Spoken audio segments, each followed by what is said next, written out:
এইভাবে জুলাই জাতীয় সনদ আমরা স্বাক্ষর করেছি, অঙ্গীকারবদ্ধ হয়েছি, জনগণ তার পক্ষে আছে কিনা তখনই হবে জনগণের পক্ষ থেকে এই জুলাই জাতীয় সনদ বাস্তবায়নের জন্য একটা চূড়ান্ত অভিমত এবং সার্বভৌম ক্ষমতার একটা রায়। তো সেই জন্য আমরা বলেছিলাম হ্যাঁ, জুলাই জাতীয় সনদকে পুরোপুরিভাবে যেভাবে আমরা ঐক্যমত্য হয়েছি নোট অফ ডিসেন্ট কিছু কিছু ক্ষেত্রে সেটা বাস্তবায়ন করতে নেক্সট পার্লামেন্টের সমস্ত সংসদ সদস্যগণ বাধ্য থাকবে যদি জনগণ তার পক্ষে রায় দেয়। তো সেই জন্য একই সংসদ নির্বাচনের দিনে একই দিনে আমরা আরেকটা আলাদা ব্যালেটে সেই জুলাই জাতীয় সনদের পক্ষে জনরায়টা নেয়ার জন্য বলেছে, সেটাই রেফারেন্ডাম। এই রেফারেন্ডাম অনুষ্ঠানের জন্য আমাদেরকে কনস্টিটিউশনে কোনো অ্যামেন্ডমেন্ট আগে আনতে হবে না। জাতির কাছে প্রশ্ন হচ্ছে যে এই গণভোট আমরা জনরায়ের জন্য অপেক্ষা যেটা করছি জুলাই সনদ বাস্তবায়নের জন্য, এখানে রেফারেন্ডাম করতে তো মানা নাই। সংবিধানে আর কোথাও এগুলো বাদ দিয়ে রেফারেন্ডাম করা যাবে না এমন কোনো তো প্রশ্ন নাই, এমন কোনো বিধান নাই। সেই জনরায়টা তো সার্বভৌম ক্ষমতার একটা রায়, সুতরাং সেটা সবাই মানতে বাধ্য হবে, সংসদ সেটা প্রতিপালন করতে বাধ্য হবে, সমস্ত সংসদ সদস্যগণ সেটা মানতে বাধ্য হবে। এটা একটা আমাদের মনে হয়েছে যে এর মধ্য দিয়ে আমরা এই জুলাই জাতীয় সনদ বাস্তবায়নের জন্য আইনি ভিত্তি প্রতিষ্ঠা করতে পারব এবং এই জনরায়টা হবে চূড়ান্ত। এটা সার্বভৌম ক্ষমতার অধিকারী যারা তারাই রায় দিবে।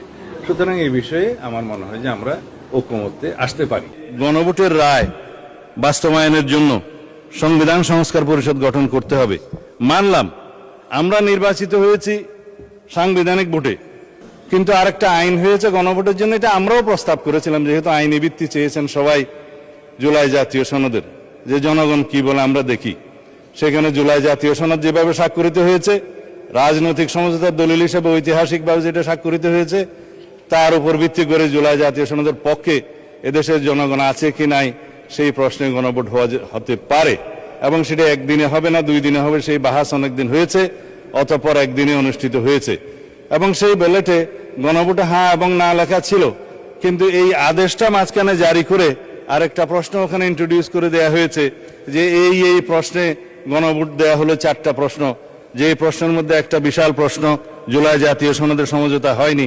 এটা একটা জবরদস্তিমূলক আরোপিত আদেশ করে সেই আদেশের একটা প্রশ্ন গণভোটের মধ্যে দেয়া হলো, যেটা আমার পড়তে লাগছে 3.5 ঘন্টা।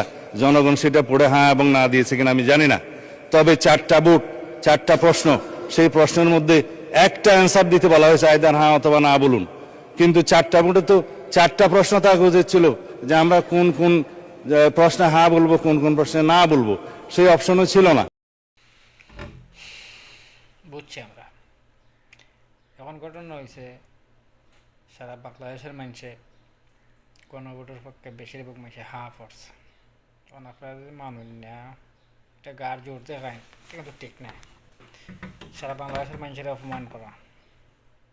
জুলাই সনদ অবশ্যই বাস্তবায়ন করতে হইব আর করা লাগবো ইনশাল্লাহ। বাস্তবায়ন আপনারাও করবা, সমস্যা নাই, করা লাগবো। এই উল্টাপাল্টা মাত মাইতে লাভ হইতো না। এই যে আপনি উল্টাপাল্টা মাত মাত্রা এটা মাইতে লাভ হইতো না, বাস্তবায়ন করা লাগবো। তা গাড় জোরে মাতলে হইতো না।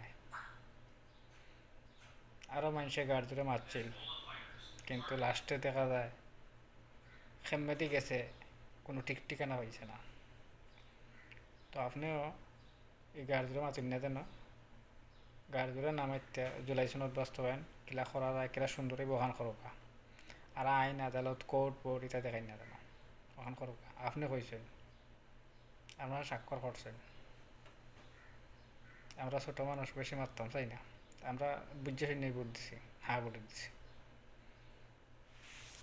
এইটুকুই কইলাম।